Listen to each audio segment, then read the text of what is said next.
right, if you missed any problems 17 through 20, then you were supposed to watch this video. All right, this one is just solving, and you have to set it equal to 0 in order for that to happen. So you're going to have to subtract 6 from both sides. So that gives you b squared minus 5b minus 6 equals 0. This is factorable, so I would factor it.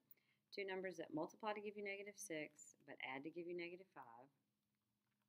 Well, negative 6 times 1 is negative 6, and negative 6 plus 1 is negative 5.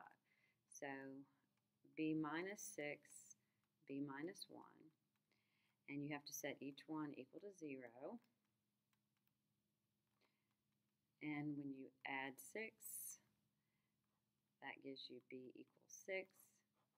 And then when you add 1, that gives you b equals 1. So your answer was 6 and, oopsie, I messed up right here. Oh, sorry about that. It's b plus 1. So you would actually subtract, getting a little ahead of myself here, you would actually be subtracting, which will make it negative 1. So sorry about that. So it's 6 and negative 1. So it's answer B. For number 18, it's about the discriminant. You have to remember the discriminant is b squared minus 4ac. It's that part of the formula underneath the square root. Your a for this one would be negative 1. Your b would be negative 6.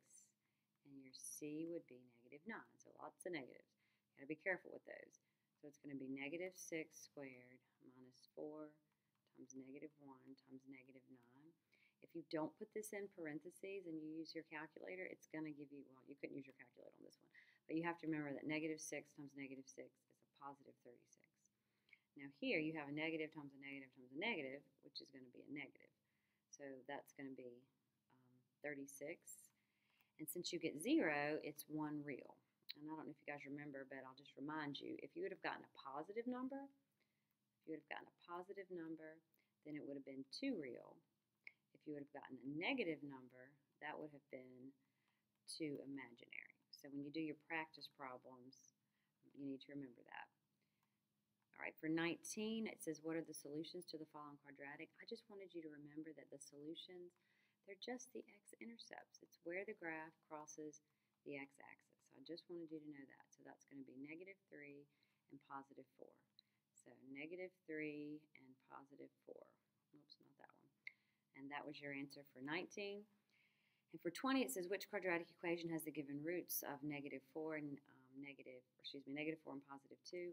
Well, roots mean the same thing as the x-intercepts, which means the same thing as the solutions, which means the same thing as zeros. All these words mean the same thing. You just have to remember that.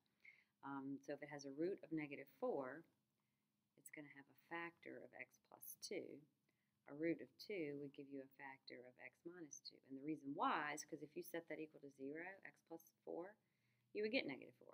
If you set this equal to 0, you would get 2. So the easiest way to do it is just to multiply it out. Sorry about that. So x times x is x squared. X times negative 2 is negative 2x. 4 times x is 4x. And 4 times negative 2 is negative 8. So that's going to give you x squared plus 2x minus 8. And that one is D. And that's how you got your answer. So you are to now do those problems for 17 through 20, the practice problems.